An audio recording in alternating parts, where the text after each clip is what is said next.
Welcome to the Banker Lamp. Please enjoy the video. You start by preparing the device and getting straight into display settings.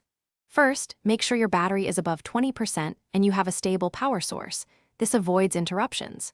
Then open Settings and tap Display so you can access resolution and scaling options. If finer controls are hidden, enable developer options by tapping build number 7 times and about. Once done, return to display.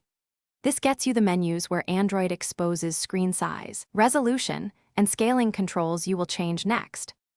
You now adjust the actual resolution and display size. This is where stretching happens.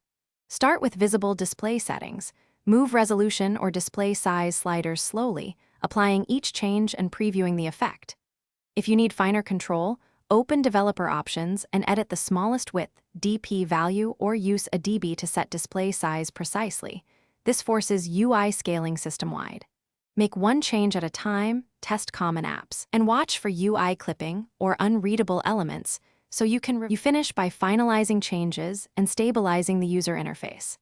After you settle on a stretched look, restart the device so apps and system services reflow correctly. Make sure to test common tasks like typing and navigation.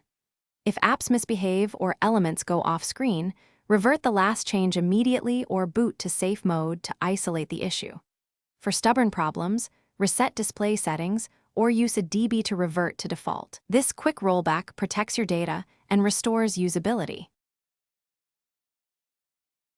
Thanks for watching. If this was helpful, leave a like and consider subscribing. See you next time.